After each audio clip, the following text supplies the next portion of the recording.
শান্তশিষ্ট একটি থানার সিআই ক্রিস্টো জাভিয়ের। জাভিয়ের ম্যাথমেটিক্স খুব পছন্দ করে, তাই চাকরির ফাঁকে যখনই সময় পায় গ্রামের ছেলে মেয়েদের ফ্রিতে ম্যাথমেটিক্স শেখায়। গ্রামের প্রতিটি স্টুডেন্টের কাছে জাভিয়ের এক আদর্শের নাম। সবকিছু ঠিকঠাকই চলছিল, তবে এর মধ্যে একদিন গ্রাম থেকে একজন নিখোঁজ হয়ে যায়। আর এর মধ্য দিয়ে সাধারণ একটি গল্প রূপ নেয় ভয়ানক এক মার্ডার মিস্ট্রিতে। মুভির সম্পর্কে বেশি কিছু বলে আমি মুভির মজাটা নষ্ট করতে চাইছি না, শুধু এতটুকু বলে রাখছি, একদম সাধারণ ঘটনাগুলো যখন আপনাকে বোর করে তুলবে, তারপরে গিয়ে আপনি বুঝতে পারবেন ওই ঘটনার পিছে গভীর কিছু লুকিয়েছিল যা আপনি কল্পনা করতে পারেননি। তাই মুভিটিকে সাধারণ ভেবে একদম ভুল করবেন না। হ্যালো ফ্রেন্ডস, মুক্তি পাওয়া murder mystery suspense thriller movie সূত্রাবাক্যে আমার কথা। মুভি শুরুটা হয় কেরালার কোন একটি স্কুলের ম্যাথমেটিক্স ক্লাসে। ম্যাথমেটিক্স টিচার নিমিষা ক্লাসের অর্ধেক স্টুডেন্ট নিয়ে বসে আছে, কারণ বাকিরা সবাই সিআই ক্রিস্টো জাভিয়ের ক্লাসে গেছে। এই জন্য নিমিষা প্রিন্সিপালের সাথে দেখা করে এবং তাকে বলে জাভিয়ের স্যারের জন্য বাচ্চারা তার ক্লাসই করছে না। এভাবে চলতে থাকলে স্কুলের ম্যানেজমেন্টই বা কি ভাববে। এই জন্য প্রিন্সিপাল তাকে বলে যে ঠিক আছে, আমি সিআই স্যারের সাথে কথা বলবো। এরপরে প্রিন্সিপাল নিমিষাকে নিয়ে জাভিয়ের কাছে যায়। আর নিমিষা এখানে এসেও দেখে যে স্টুডেন্টরা তার ক্লাস না করলেও স্কুল ছুটি হওয়ার পর জাভিয়ের ক্লাস করতে ঠিকই এসেছে। এই জন্য নিমিষা জাভিয়েরকে বলে যে আপনি এসব করা বন্ধ করুন, আপনার ক্লাসের জন্য বাচ্চারা স্কুলে আসছে না। এভাবে চলতে থাকলে তো আমার পুরো কেরিয়ারটাই নষ্ট হয়ে যাবে। জাভিয়ের তাই নিমিষাকে বোঝায় যে আমার সিনিয়ররাও যদি জানতে পারে আমি ডিউটি বাদ দিয়ে ক্লাস করাচ্ছি, আমার চাকরি থাকবে না। তবে জাভিয়ের নিমিষাকে কথা দেয় আজকের পর থেকে স্টুডেন্টরা তার ক্লাস করবে। মূলত থানার ঠিক উপরের তলাতেই জাভিয়ের স্টুডেন্টের জন্য একটি ক্লাসরুম খুলেছে, আর এই ক্লাসরুমের নাম দিয়েছে পুলিশ টিউশন। তবে এর জন্য সে কোনো টাকা পয়সা নেয় না, কারণ জাভিয়ের ম্যাথমেটিক্স পছন্দ করে, তাই সুযোগ পেলে স্টুডেন্টদের ডাউট ক্লিয়ার করে দেয়। এতে করে অবশ্য স্টুডেন্টরা উপকৃত হচ্ছে। এর মধ্যে গ্রামের পঞ্চায়েত প্রধান থানায় আসে, সবাই তাকে মাস্টার বলে ডাকে। মূলত গ্রামের ধর্মীয় একটি স্থাপনার পাশে একটি কুয়াও আছে। আজ সকালে দুজন ব্যক্তি সেখানে মুরগির বর্জ্য ফেলতে এসেছিল। সতীশ নামে এই লোকটি তাদেরকে বাধা দেওয়ার চেষ্টা করায় তারা সতীশকে অনেক মারধর করেছে। একে তো জায়গাটি তাদের একটি ধর্মীয় স্থাপনা, তারপর আবার কাকে ওই বর্জ্যগুলো আশেপাশের বাড়ির উপর নিয়ে ফেলে। তাই এটার একটা স্থায়ী সমাধান দরকার। জাভিয়েরও তাদেরকে কথা দেয় আমি এই বিষয়টা বন্ধ করার চেষ্টা করব। এই জন্য মাস্টাররা চলে যায়। আর মাস্টাররা যাওয়া মাত্রই জাভিয়ের আবার ক্লাস নেওয়া শুরু করে। যদিও জাভিয়ের পুলিশের সিআই, স্টেশনের ইনচার্জ, তারপর জাভিয়ের বাচ্চাদের সাথে বন্ধুসুলভ আচরণ করে। ছাত্রছাত্রীরা আগ্রহ নিয়ে তার কাছে ম্যাথমেটিক্স শিখতে আসে। এক কথা জাভিয়ের এই বাচ্চাদের আদর্শ। আবার নিমিষা সেদিন কমপ্লেন করার পর থেকে জাভিয়ের সবাইকে বলে দিয়েছে কেউ যেন স্কুলের ক্লাস মিস না দেয়। তাই স্টুডেন্টরা এখন সবাই ক্লাসে মনোযোগী হয়েছে, সবকিছু ঠিকঠাকই চলছে। তবে এর মধ্যে একদিন অখিল আর আরিয়া নামে দুজন স্টুডেন্ট একসাথে স্কুল থেকে বাড়ি ফিরছিল। মূলত তারা দুজন দুজনকে ভালোবাসে, তাই গল্প করতে করতেই যাচ্ছিল। তবে বাড়ির ঠিক কাছাকাছি আসতেই আরিয়া অন্য রাস্তা দিয়ে চলে যায়। আর বাড়িতে ঢোকা মাত্রই আরিয়ার বড় ভাই বিবেক আরিয়াকে ইচ্ছামতো মারতে শুরু করে। মূলত আরিয়া যে অখিলের সাথে মেলামেশা করছে এই বিষয়টা বিবেক মানতে পারছে না। বিবেকের কথা তোর জন্য আমি আর কতদিন লজ্জায় পড়ব। আরিয়ার বাবা মা অসহায়ের মতো শুধু দেখেই যাচ্ছে, কারণ বিবেককে বাধা দেওয়ার সাহস তাদের নেই। অবশ্য এই জন্য আরিয়া রাগ করে নিমিষাদের বাড়িতে গিয়ে নিমিষাকে পুরো বিষয়টা খুলে বলে। জানার পর নিমিষা বলে এভাবে চুপ থাকা যাবে না, কতদিন আর চুপ থেকে মার খাবে, আমি ওর সাথে কথা বলবো। কিন্তু আরিয়া ভয় পাচ্ছে আরিয়ার কথা, তাহলে ও আবার আমাকে মারতে আসবে। নিমিষা তখন চিন্তা ভাবনা করে বলে যে আমি জানি কাকে বললে কাজ হবে। এখান থেকে সিন চলে যায় রাতে। অখিল আর তার বাবা তাদের কলা বাগানের শুকর মারার ফাঁদ পাচ্ছে। মূলত এই শুকরগুলো তাদের কলা বাগান নষ্ট করে ফেলে, এই জন্য বাধ্য হয়ে তাদেরকে কাজটি করতে হয়। অখিলের বাবাও তাই অখিলকে আজ এই ফাঁদ পাতা শেখাচ্ছে। সাথে এটা বলে দেয় এটা এমন ভয়ানক এক ফাঁদ যেখানে কারো হাত বা পা পড়লে সাথে সাথে সেটা ভেঙে যাবে। সিন চলে যায় পরবর্তী দিন। আরিয়া অখিলের সাথে দেখা করতেই আরিয়ার মুখ দেখে অখিলও বুঝতে পারে আরিয়ার ভাই বিবেক ওকে মারধর করেছে। তবে এটা নতুন কিছু নয়, এর আগেও বহুবার করেছে। অন্যদিকে নিমিষা থানায় গিয়ে জাভিয়ের সাথে দেখা করে এবং বিবেকের সম্পর্কে বলে যে বিবেকের যখন 18 বছর তখন আরিয়ার জন্ম হয়েছিল। বিবেক তখন কলেজে পড়ে। এই বিষয় নিয়ে বিবেকের ক্লাসমেটরা বিবেকের বাবা মাকে নিয়ে অনেক আজে বাজে কথা বলতো। তাই তখন থেকে বিবেক মনে করত আরিয়ার জন্মটা তার জন্য একটা অভিশাপ। বিবেক কখনই আরিয়াকে ভালো চোখে দেখেনি। আর গতকাল তো বিবেক আরিয়াকে ব্রুটালি মারধর করেছে। তবে জাবিয়ার পুরো বিষয়টি জানার পর নিমিষাকে বলে দেয় এই বিষয়টা আমি দেখব। এরপর জাবিয়া সেই কুয়াটা পরিদর্শন করতে যায়। এই জমিটি ডেভিড নামে এক ব্যক্তির, সে পরিবার সহ ইউএসএ সেটেল। তবে মন্দিরের পাশে কুয়াটা হয়, এই কুয়াটা অনেক সেন্সিটিভ, এই জন্য যে কোনো মূল্যে এখানে ওই জিনিসগুলো ফেলা বন্ধ করতে হবে। অন্যদিকে আমাদের বেটসি নামে একটি মেয়েকে দেখানো হয়। বেটসি একটি স্কুটি চালিয়ে কোথাও যাচ্ছিল। পথে পুলিশ তার লাইসেন্স চেক করতে থামালে পুলিশ লক্ষ্য করে এই স্কুটি কোনো নম্বর নেই। আবার ড্রাইভিং লাইসেন্স চাইলে বেটসি কানাডিয়ান একটি লাইসেন্স বের করে দেখায়। মূলত Betsy Canadian citizen. Indian licence না থাকায় বেটসির স্কুটিটি জব্দ করে নেওয়া হয়। আর জয়সুল নামে এই কনস্টেবল স্কুটিটি থানায় নিয়ে যায়। অন্যদিকে জাবির থানায় পৌঁছেই বিবেককে ডেকেছে। বিবেক আসা মাত্রই জাবির বিবেককে একটি চর মেরে শুধু বলে দেয় এরপর থেকে যেন আর কিছু না শুনি। বিবেকও বুঝতে পারছে কেন তাকে মেরেছে। এরপর বিবেক যখন বের হচ্ছিল তখনই বেটসি শার্লি নামে তার এক আন্টিকে নিয়ে আসে। এই শার্লি মূলত গ্রাম পঞ্চায়েতের প্রধান মাস্টারের ছেলের বউ, আর বেটসি শার্লির হাজবেন্ডের কোন এক রিলেটিভ। বিবেককে দেখে শার্লি জানতে চাচ্ছিল তুমি কেন এসেছ। বিবেক জানায় আমি আমার পাসপোর্টের ভেরিফিকেশনের কাজে এসেছিলাম। শার্লি বলে তুমি এক কাজ করো, আগামী সপ্তাহে আমার বাড়িতে এসো, তোমার ভিসা এবং পাসপোর্টে যে সমস্যাগুলো আছে আমি সলভ করে দেওয়ার চেষ্টা করব। আজ আবার ক্রিসমাস, এই জন্য বাচ্চারা ক্রিসমাসে বিভিন্ন গিফট নিয়ে হাজির হয়েছে। এগুলো দেখে বেটসিও বাচ্চাদের সাথে উপরে ক্লাসরুমে চলে যায়।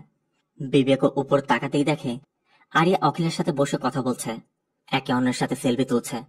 দুজনকে আবারও একসাথে দেখে বিবেকের মাথা আরো বেশি গরম হয়ে যায়। আর বিবেক এটাও বুঝতে পারছে আরিয়া জাবিরকে বলার কারণেই জাবির তাকে মেরেছে। এই যে লোকটি ফোনে কথা বলছে তার নাম ভেনকাট। বিবেক ভেনকাটের ড্রাইভারে চাকরি করে। ভেনকাট ফোনে কাউকে 2 দিনের মধ্যে 2 কোটি টাকা ট্রান্সফারের বিষয়ে কথা বলছিল। কথা শেষ করে গাড়িতে ওঠে বিবেকের মন খারাপ দেখে ভেনকাট বলছিল আরে বাদ দে না, তুই তো জানিস আমাদের দেশের পুলিশের অবস্থা। বিবেকের কথা 18 বছর বয়স থেকে আমি এসব সহ্য করে আসছি, আর এখন তো পুলিশ আমার সাথে এমন করছে। যে কোনো মূল্যে আমার এই অভিশাপ থেকে মুক্তি পেতে হবে। ভেনকাট বল চিন্তা করিস না, কোন একটা রাস্তা আমরা বের করে ফেলবো। সিন চলে যায় রাতে, ক্রিসমাসের রাত। কয়েকজন ব্যক্তি একসাথে বসে ড্রিঙ্ক করছিল। তখনই পাশের বাড়ির কারের অ্যালার্মের শব্দ পেয়ে লোকটি একটু এগিয়ে আসতেই দেখে ওই বাড়ি থেকে কেউ একজন বের হয়ে যাচ্ছে, তবে অন্ধকারে চেহারাটা স্পষ্ট দেখা যাচ্ছে না। সিন চলে যায় পরবর্তী দিন সকালে। অখিল এবং তার 4 বন্ধু স্কুলে আসা মাত্রই একে একে 5 জন বেহুশ হয়ে পড়ে যায়। সাথে সাথে ওই 5 জনকে হসপিটালে নেওয়া হয়। আর জাবিরের কাছে খবর যাওয়া মাত্রই জাবির দ্রুত হসপিটালে গিয়ে অখিলদের সাথে দেখা করে। জাবির অখিলদের কাছে জানতে চায় তোমরা কি খেয়েছিলে সত্যি করে বলো। তখন একজন স্বীকার করে তারা সিগারেট খেয়েছে। জাবিরের কথা স্কুলে তোমরা পড়তে জানো সিগারেট খেতে, আর তোমাদেরকে কে দিয়েছিল। অখিলরা বলে সতীশ তাদের দিয়েছিল। আর ফজল নামে এক ছেলে বলে তারা তার বাড়ির পিছে দাঁড়িয়ে খেয়েছিল। আর এখানে আমরা এটাও দেখতে পাই সকালে স্কুলে আসার আগে তারা 5 জন দেয়াল টপকে অন্য একটি বাড়ির পিছে দাঁড়িয়ে সিগারেট ফুঁকছিল। তবে তখনই তারা লক্ষ্য করে উপর দিয়ে ধোঁয়া আসছে। মেয়েটি বলছিল দেখ দেখ, নেইল পালিশের ফ্লেভার। সবাই তখন উকি দিয়ে ওই গন্ধ নেওয়ার চেষ্টা করছিল। আর এরপরে তারা স্কুলে চলে গিয়েছিল। জাবির সবার বাবা মায়ের নম্বর চাচ্ছিল। তখন অখিলরা অনেক অনুরোধ করলে এই জন্য জাবির প্রথমবারের মতো সবাইকে সাবধান করে দেয়। সিনচুলতা থানায় আজ আরিয়ার জন্মদিন, তাই জাবির সবাইকে নিয়ে কেক কেটে বার্থডে সেলিব্রেট করছিল। এদিকে যে সতীশ ওদেরকে সিগারেট দিয়েছিল জাবির থানায় এনে তাকে দিয়ে অঙ্গ করাচ্ছে। আবার উপরে কেক কাটা হয়ে গেলে যাওয়ার সময় অখিল আরিয়াকে বলে যায় সবকিছু সেট আপ করা হয়ে গেছে, তুমি কিন্তু লেট করো না, দ্রুত চলে এসো। এরপর সবাই চলে যায়। আর সন্ধ্যা হতেই আরিয়া জঙ্গলের মাঝে পুরাতন একটি ঘরের কাছে যায় এবং ভিতরে গিয়ে দেখে অখিল আরিয়াকে সারপ্রাইজ দিতে পুরো ঘরটা আলো দিয়ে সাজিয়ে রেখেছে। ঘরের মধ্যে বেলুন, রঙিন বাতি, এমনকি আরিয়ার বেশ কিছু ফটো রেখেছে। অখিল আরিয়াকে এটাও জানায় গতকাল থেকে অখিল আর নাকুল মিলেই এই সবকিছু করেছে। এরপর অখিল আরিয়া কেক কাটে। তবে এর মধ্যেই আরিয়ার ভাই বিবেক এসে পড়ে। প্রথমে অখিলকে ধাক্কা দিয়ে দেয়ালে ফেলে দিলে অখিল সেন্সলেস হয়ে যায়। বিবেক ও আরিয়াকে ইচ্ছা মতো মারধর করে, এমন ভাবে মারে কোনো ভাই তার বোনকে এমন ভাবে মারতে পারে না। তবে কোনো মতে আরিয়া নিমিষার বাড়িতে গেলে নিমিষা আর তার মা আরিয়াকে হসপিটালে নিয়ে যায়। সিন চলে যায় পরবর্তী দিন। সবাই ক্লাসে এসেছে। তবে এর মধ্যে আফজাল জাবিরকে জানায় গতকাল রাত 8টা থেকে 8:30টার মধ্যে তার বাড়ি সানসেট দিয়ে সে কাউকে যেতে দেখেছে। এই জন্য জাবির কনস্টেবল আনোয়ারকে নির্দেশ দেয় ও যেটা বলছে যাচাই করে দেখো সত্যি কিনা। অন্যদের মতো অখিল এসেছে, তবে আরিয়া আসেনি, কারণ আরিয়ার তো ক্লাসে আসার মতো পরিস্থিতিই নেই। আরিয়াকে না দেখে জাভিয়ার অন্যদের কাছে জানতে চায় আরিয়ার কি হচ্ছে। অন্যরা জানায় ওর হয়তো জ্বর, এই জন্য আসেনি। তবে এখান থেকে যাওয়ার সময় অখিল তার বন্ধু নাকুলের সাথে এই বিষয়টি শেয়ার করে যে গতকাল বিবেক আরিয়াকে এমন ভাবে মেরেছে আরিয়া উঠে দাঁড়াতে পর্যন্ত পারেনি। তবে অখিল বিবেকের কিছু একটা করতে চায়। অখিলের কথা ওর পা ভেঙে দিব, যাতে ও হেঁটে আরিয়ার কাছে যেতেই না পারে। নাকুলের কথা সেটা কিভাবে করবি? অখিল বলে এমন ভাবে করতে হবে যেন বিষয়টা অ্যাক্সিডেন্ট মনে হয়। অখিলের মাথায় তখন একটি বুদ্ধি আসে। অখিল তার কলা বাগানের শূকর মারতে অখিল রাতে ট্র্যাপটি ব্যবহার করত। অখিল সেখান থেকে দুটি ট্র্যাপ নিয়ে সেই কোর পাশে সেট আপ করে উপরে খড়কুটো রেখে দেয়, যাতে কেউ বুঝতে না পারে। আর এর কিছুক্ষণ পরই কালো একটি পলি হাতে বিবেক ওই কুয়ার কাছে আসে। বিবেক প্রথম ট্র্যাপটি এড়িয়ে গেলেও কুয়োর কাছে গিয়ে যখনই পলিটা ফেলবে, দ্বিতীয় ট্র্যাপের মধ্যে পা পড়তেই বিবেক কুয়ার মধ্যে পড়ে যায়। অখিল তখনও পাশে থেকে সবই দেখছিল।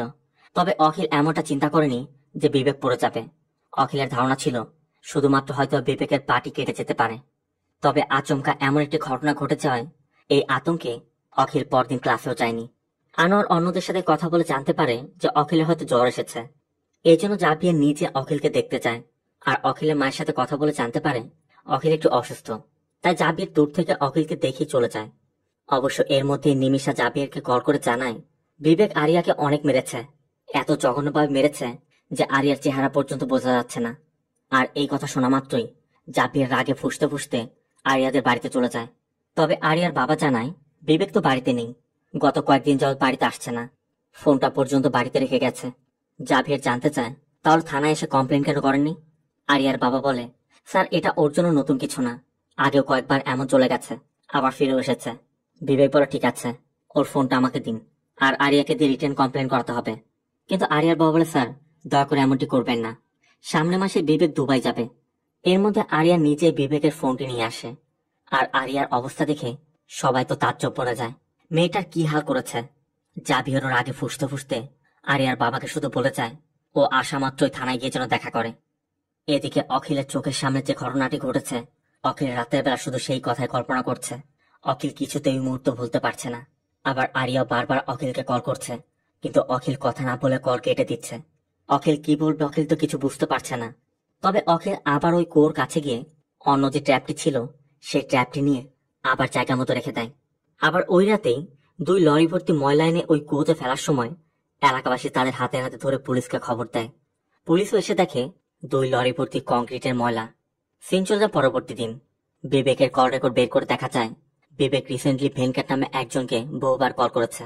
আনোয়ার জানায় ভেনকাট রিয়েল এস্টেটের ব্যবসা করে, কয়েকদিন আগে একটি মলে ইনভেস্ট করেছিল, কিন্তু সেখানে ধরা খেয়েছে। তবে ও কোনো ঝামেলায় জড়ায় না। জাভিয়ার বলে, তুমি ওকে আসতে বলো, আমি কথা বলবো। আবার পঞ্চায়েত প্রধান মাস্টারকেও ডাকা হয়েছে। জাভিয়ার মাস্টারকে বলে, গতরাতে এলাকাবাসী যে লরি দুটি ধরেছে, আমরা খোঁজ নিয়ে জানতে পারলাম ওই লরিতে যে ওয়েস্ট মাল ছিল সেগুলো আপনার পুত্রবধূর বুটিক কারখানার ওয়েস্ট। তবে মাস্টারের পুত্রবধূ তার বুটিক ফ্যাক্টরি যে বন্ধ করে দিয়েছে এ ব্যাপারে মাস্টার কিছুই জানে না। আবার গতদিনই সে দুবাই চলে গেছে। জাভিয়ার তখন বুদ্ধি দেয়, আমরা কাজ করতে পারি, বুটিক ফ্যাক্টরির ওই ওয়েস্টগুলো কুয়াতে ফেলে কুয়াটি বন্ধ করে দিই। মাস্টার বলে, তাই করুন, যা খরচ হয় আমি খরচ করব। এরপর প্ল্যান মতো ওই 2 ট্রাকের মধ্যে যে ওয়েস্ট ছিল সবগুলো কুয়াতে ফেলে কুয়াটা একদম বন্ধ করে দেয়া হয়। আর এর ভিতর দিয়ে বিবেকের বডিও ওই ওয়েস্টের নিচে চাপা পড়ে যায়।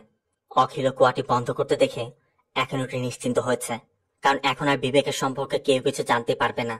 অখিল তার বন্ধু নাকুলকে তার বাড়িতে নিয়ে যায়, আর ঘরের দরজা বন্ধ করে অখিল নাকুলকেও ওই রাতের বিষয় বলতে চাচ্ছিল, কিন্তু হঠাৎ করে কিছু একটা মনে করে অখিল নাকুলকে ঘর থেকে বের করে দেয়। অখিল যে বিবেককে খুন করেছে এটা অখিল কাউকে কিছু বলতেও পারছে না। আবার নিজের মধ্যে কতক্ষণ রাখবে, সারাক্ষণ তার আতঙ্কে সময় কাটছে। তবে পরবর্তী দিন অখিল আবার ক্লাসে যায়। ক্লাসের মধ্যে শুধু ওই কথাগুলো চিন্তা করছিল। তাই অখিলের এমন আজব ব্যবহার দেখে জাভিয়ার নিজেই অখিলকে নিজের বাড়িতে নামিয়ে দেয়। তবে অখিলের ব্যবহারে জাভিয়ারও কেমন যেন সন্দেহ হচ্ছে, ছেলেটি এমন ব্যবহার কেন করছে। অন্যদিকে স্কুলের সায়েন্স এক্সিবিশন, এর জন্য আফজালকে দেখা যায় ঘরে বসে কোনো একটি ডিভাইস কানেক্ট করছে।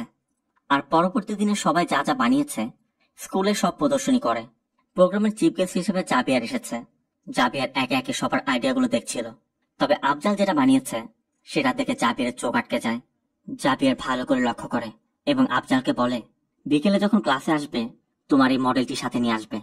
আর এখান থেকে থানায় ফিরে ভেনকাটকে ডাকে। ভেনকাটকে জিজ্ঞাসাবাদ করলে ভেনকাট জানায় বিবেক তার ড্রাইভারে চাকরি করত, তবে গত ক্রিসমাসের রাতে লাস্ট দেখেছে, এরপর দেখেনি। জাবিরও ভেনকাটকে যেতে বলে আনোয়ারকে বলে দেয় ওর কল ডিটেলস আর ব্যাংক স্টেটমেন্ট বের করো। এদিকে জাবিরের কথা মতো আফজাল তার ইনভেনশন নিয়ে এসেছে। সবাই ওই জিনিসটি দেখছিল। তখনই জাবির এসে একটি ডিভাইস দেখে আফজালের কাছে জানতে চায় এটা তুমি কোথায় পেয়েছ। আফজাল বলে ওই দিন যখন আমাদের বাড়ির পিছে স্মোক করছিলাম তখনই আমি এটা সেখানে পেয়েছি। জাবির আফজালকে বলে এটা এখানেই থাক, তুমি ক্লাসে যাও। তাই আফজাল ক্লাসে চলে যায়। এরপরই জাবির ওই ইনভেনশন থেকে একটি ডিভাইস বের করে যেটা আফজাল তার বাড়ির পিছনে মাটির মধ্যে কুড়িয়ে পেয়েছিল। জাবির আনোয়ারকে বলে দ্রুত এটা ফরেন্সিকে পাঠাও। তবে আনোয়ার জানতে চায় স্যার এটা কি জিনিস। জাবির বলে এটা পেসমেকার, যেটা হার্টের মধ্যে ট্রান্সপ্লান্ট করা হয়। এই পেসমেকার যেহেতু বাইরে, তার মানে যে ব্যক্তির হার্টে বসানো হয়েছিল সে হয়তোবা জীবিত নেই। আবার এই পেসমেকারের গায়ে রক্ত লেগে আছে। এদিকে এতদিন বাদে আরিয়াও ক্লাসে এসেছে। আরিয়া বারবার অখিলের কাছে জানতে চাচ্ছিল তোমাকে আমি এত কল করছি, তুমি অ্যান্সার কেন করছো না।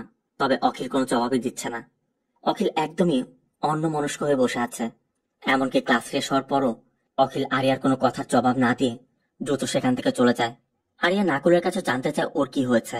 নাকুলও একই কথা বলে যে ও তো ইদানিং আমার সাথে কথা বলছে না। তবে আরিয়া মনে করে ওই রাতে বিবেক তাদেরকে মারধর করার কারণে এই জন্য আরিয়া নিমিষাকে বিষয়টি জানায়। নিমিষা বলে ঠিক আছে, আমি নিজে ওকে কল করে কথা বলছি।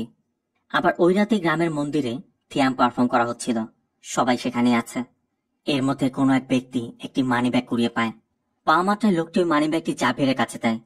আর জাবির ওই মানিব্যাগ খুলে দেখে মানিব্যাগের মধ্যে বিবেকের ড্রাইভিং লাইসেন্স। তার মানে এই মানিব্যাগটি বিবেকের। আবার অন্যদিকে যে ব্যক্তি থিয়াম পারফর্ম করছিল সে হঠাৎ করেই অখিলের সামনে গিয়ে কেমন যেন উদ্ভট আচরণ শুরু করে। আর এটা দেখে অখিল আতঙ্কিত হয়ে জ্ঞান হারায়। সাথে সাথে অখিলকে হসপিটালে নিয়ে যাওয়া হয়। জাবিরও তখন হসপিটালে বাইরে দাঁড়িয়ে বিবেকের ওই মানিব্যাগটি দেখছিল। আর এই মানিব্যাগের মধ্যেই একটি বারের ডেলিভারি স্লিপ পাওয়া যায়। তার মানে বিবেক ওই বারে গিয়েছিল। এদিকে অখিলের জ্ঞান ফিরেছে। তাই জাবিররা অখিলকে তার বাড়িতে ড্রপ করতে যাচ্ছিল। যাওয়ার পথে জাবির অন্যদেরকে বলে যে পার্সটা আমরা পেয়েছি সেটা বিবেকের, আর ওই পার্সের মধ্যে একটি বারের বিলও আছে।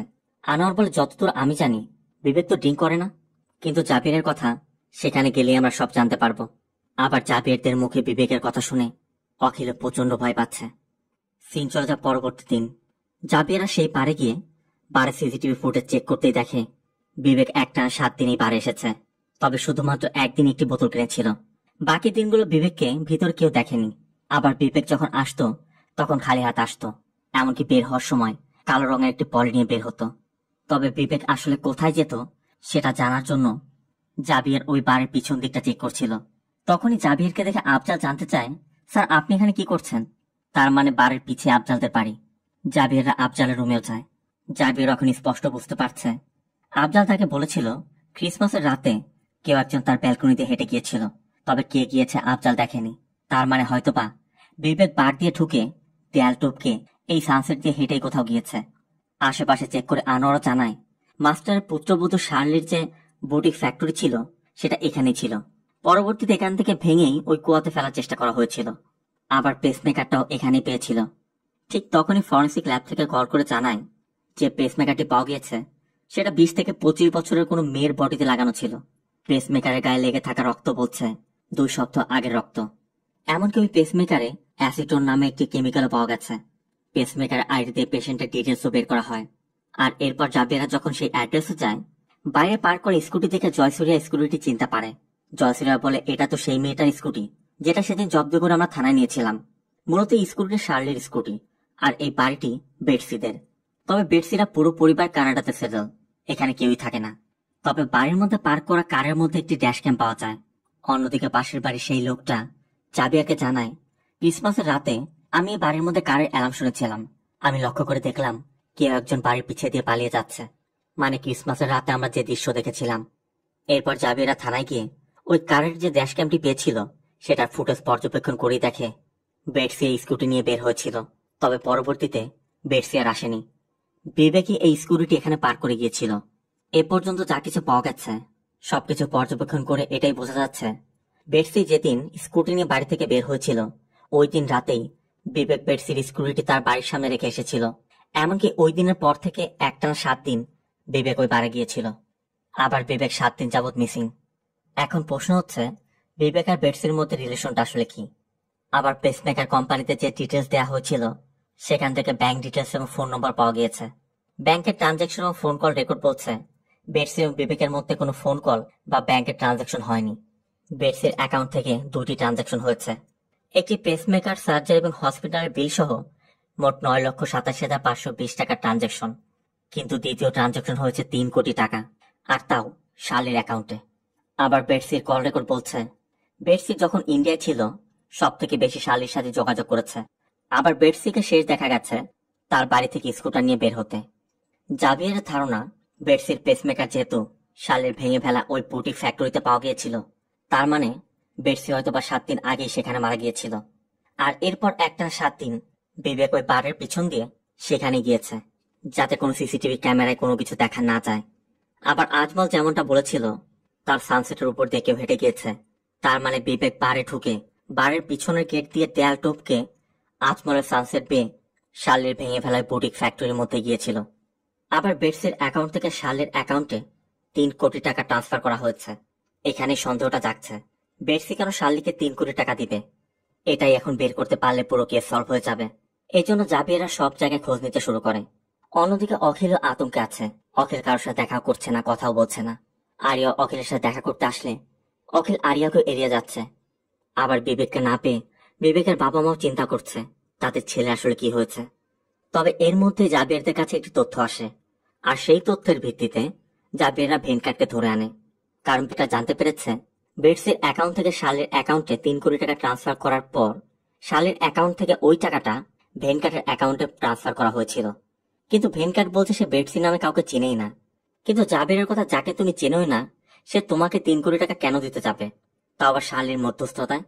জাবির ধারণা করছে ভেনকাটই হয়তোবা তার ড্রাইভার বিবেককে দিয়ে বেটসির খুন করিয়েছে। তবে ভেনকাট বলছে আমি এসব কিছুই জানি না। বিবেকের সাথে আমার যেদিন শেষ দেখা হয়েছিল বিবেক আমাকে বলেছিল ও দুবাইতে একটি কাজ পেয়েছে, এরপর থেকে আমার এখানে কাজে আসবে না। জাবিয়ার বলে দেখো ভেনকাট, শালের ভেঙে ফেলা বুটিক ফ্যাক্টরিতে বেটসির মৃত্যু হয়েছে, আর তোমার ড্রাইভার বিবেককে ওই জায়গাতে যেতে দেখা গেছে। 7 দিনে 7টি ব্যাগে করে কিছু বের করেছে। এরপর বিবেকও মিসিং। ভেনকাটের কথা, স্যার আমি বেটসিকে খুন করিনি, আর বেটসি আমাকে টাকা দেয়নি, আমাকে টাকা দিয়েছে শার্লি। জাবিয়ারের কথা, শার্লি কেন তোমাকে এত টাকা দিতে যাবে? শার্লির সাথে তোমার সম্পর্ক কি? এরপর ভেনকাটের দেওয়া তথ্য মতে জাবিয়ার মাস্টারের সাথে দেখা করে এবং মাস্টারকে বেটসির মৃত্যুর কথাও বলে যে ক্রিসমাসের রাতে ওর খুন হয়েছে, আর এই খুনের সাথে আপনার পুত্রবধূর কানেকশন আছে। এটা শুনে মাস্টার বলছিল এখন কি কিছু করা যায়? জাবিয়ার শুধু বলে যে কোনো মূল্যে আপনার পুত্রবধূকে এখানে আনতে হবে। আর জাবিয়ার বের হওয়া মাত্রই মাস্টার তার ছেলেকে কল করে এখানে আসতে বলে। অন্যদিকে অখিল যে কাজটি করে ফেলেছে সেজন্য অখিল নিজে অনুতপ্ত। অখিল কারো কাছে শেয়ার করতে পারছে না, নিজের মধ্যে চেপেও রাখতে পারছে না, ধুকে ধুকে শেষ হয়ে যাচ্ছে। এই জন্য অখিল এক সময় ওই চ্যাপ দিয়ে নিজের হাত কেটে ফেলতে যাচ্ছিল। ঠিক তখনই অখিলের বাবা এসে অখিলকে বাঁচায়। তবে এরপরই অখিল তার বাবাকে জড়িয়ে ধরে কাঁদতে শুরু করে। তারাও বুঝতে পারছে না অখিলের কি হয়েছে। সিন চলে যায় পরবর্তী দিন। মাস্টার তার ছেলেকে মায়ের অসুস্থতার কথা বলায় সে শার্লিকে নিয়ে দ্রুত এখানে চলে এসেছে। আর আসা মাত্রই পুলিশ তাদেরকে থানায় নিয়ে আসে। শার্লিকে জিজ্ঞাসাবাদ করতে কাস্টডিতে নেওয়া হয়। আর অন্যদিকে স্কুল থেকে বাড়ি ফেরার পথে অখিল নাকুলকে বলছিল আমি তোকে কিছু বলতে চাই, তুই আমার সাথে আমার বাড়িতে যাবি। অখিলের কথা মতো নাকুল তার বাড়িতে গেলে অখিল নাকুলকে পুরো বিষয়টি খুলে বলে। আর এরপর দুজন মিলে নিমিষাকে সবকিছু জানায় যে ওই রাতে আসলে বিবেকের সাথে কি হয়েছিল। তবে এই সবকিছু শুনে নিমিষাও তো পুরো আকাশ থেকে পড়ল। এই বাচ্চারা কি বলছে, এত বড় একটা ঘটনা ঘটে গেছে। তবে অখিল নিমিষাকে অনুরোধ করে স্যারকে জানানোর দায়িত্বটা আপনার। সিন চলে যায় রাতে। শার্লিকে সকাল থেকে বসিয়ে রাখা হয়েছে। তাই শার্লি বারবার বলছিল আমাকে কেন আটকে রেখেছেন, আমি কি করেছি? জাবিয়ার তখন বেটসির কথা বলে যে বেটসি কানাডাতে ফিরে যায়নি। শার্লির কথা সেটা আমি কি জানি? জাবিয়ার তখন ভেনকাটের কথা বলে। জাবিয়ার বলে আমরা সবকিছু জানি, আমরা ইচ্ছা করলে তোমার থেকে কথা বের করতে পারবো, তা ভালোই ভালো তুমি সব বলে দাও। এরপর শার্লি স্বীকার করে যে ভেনকাটের সাথে তার সম্পর্ক ছিল, আর এই বিষয়ে তারা দুজন ছাড়া কেউ জানতো না। শার্লির কথা এটা তো কোনো ক্রাইম না, তাই না? জাবিরের কথা এটা তো ক্রাইম না, কাউকে খুন করা তো ক্রাইম, কারণ বেটসির পেসমেকার তোমার ওই জায়গাতে পাওয়া গিয়েছে। শার্লি বলে আমি কি জানি, আমি তো সেখানে থাকি না। জাবির তখন ক্রিসমাসের রাতে রেকর্ড করা একটি ভিডিও দেখায়, যে ভিডিওর মধ্যে শার্লিকে ওই রাতে তার বুটিক ফ্যাক্টরির মধ্যে দেখা যাচ্ছে। বেটসি শার্লির ওই ফ্যাক্টরিতে ঢুকেছিল, আর এটা দ্বারা স্পষ্ট প্রমাণ হয়ে যাচ্ছে শার্লির ওই ফ্যাক্টরিতেই বেটসির খুন হয়েছিল। এই জন্য জাবির শুধু জানতে চায় বেটসির বডি কি করেছে সেটা বলো। বিবেকই বা ওখানে কেন গিয়েছিল, আর বিবেক এখন কোথায়? শার্লি এখন বুঝতে পারছে সে যত চেষ্টা করুক না কেন আর কিছু গোপন করা সম্ভব নয়। এই জন্য শার্লি সত্যিটা বলে। আর এখান থেকে সিন চলে যায় ক্রিসমাসের রাতে। ক্রিসমাসের রাতে বেটসি শার্লির ওই বুটিক শপে গিয়ে দেখে বেনকার সেখান থেকে বের হয়ে যাচ্ছে। আর বেটসি স্পষ্টই বুঝতে পারছে বেনকারের সাথে শার্লির অবৈধ সম্পর্ক চলছিল। এখানে বেটসি আর শার্লির কথা আমরা জানতে পারি। বেটসি কিছুদিন আগেই শার্লিকে বড় একটি অ্যামাউন্টে টাকা দিয়েছিল। বেটসি সেই টাকা নিয়ে ফিরে যেতে হবে, কিন্তু বেটসি টাকার জন্য যখনই শার্লির সাথে যোগাযোগ করার চেষ্টা করে, শার্লি বেটসির ফোন পিক করছে না, এমনকি দেখাও করছে না, টাকাও দিচ্ছে না। শার্লি মূলত ওই টাকাটা নিয়েই ভেনকারকে দিয়েছিল, যেটা ভেনকার তার ব্যবসায় লস খেয়েছে। বেটসির যে কোনো মূল্যে এখন টাকা চাই, তাই বেটসি বলছিল, আমি কিছু বুঝতে চাই না, আমার টাকা দাও, নয়তো তুমি যেসব কাজ করে বেড়াচ্ছ আমি সবকিছু আঙ্কেলকে বলে দিব। শার্লি তখনও বলছিল, এতগুলো টাকা দিতে আমার একটু সময় লাগবে, আমাকে সময় দাও, আমি টাকা ফিরিয়ে দেব। তবে বেটসি আর এক মুহূর্ত অপেক্ষা করতে চাইছে না। এই জন্য বেটসি ফোন বের করে শার্লির হাজবেন্ডকে কল করতে যাচ্ছিল। ঠিক তখনই শার্লি বেটসির ফোন নিয়ে বেটসিকে থাপ্পড় মেরে বসে, আর বেটসিও সাথে সাথে শার্লিকে থাপ্পড় দেয়। ঠিক তখনই বিবেক এসে দেখতে পেয়ে বেটসিকে চড় মেরে ফেলে দেয়। তবে বেটসির যে হার্টের সমস্যা আছে এই ব্যাপারে বিবেক জানতো না। তা আচমকা মারায় বেটসির হৃদস্পন্দন বন্ধ হয়ে যায়। বেটসি অন দি স্পটই মারা যায়। আর আচমকা এটি হয়ে যাওয়ায় বিবেকও বুঝতে পারছে না বিবেক এখন কি করবে। শার্লি বলে, তুমি এক কাজ করো, তুমি ওর স্কুল নিয়ে ওর বাড়িতে রেখে আসো, আর তোমার ফোন বন্ধ করে কোথাও চলে যাও, এখানে আসবে না, আমি কল করে আসতে বলে আসবে।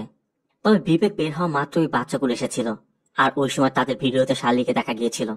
তবে এরপরে শার্লি দরজা বন্ধ করে বাথটাবের মধ্যে তার বুটিক ফ্যাক্টরিতে ব্যবহৃত অ্যাসিটন নামে ওই কেমিক্যাল ঢেলে বেটসির বডিটিকে ওই কেমিক্যালের মধ্যে রেখে জ্বালিয়ে দেয়।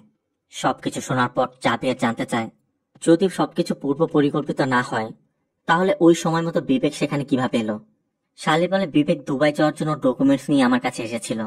জাবিয়ার জানতে চায়, তুমি ওই অ্যাসিটন কেমিক্যাল কোথায় পেয়েছ?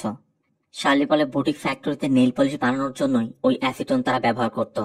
তার মানে ওই কেমিক্যালের গন্ধেই অখিলরা অজ্ঞান হয়ে গিয়েছিল।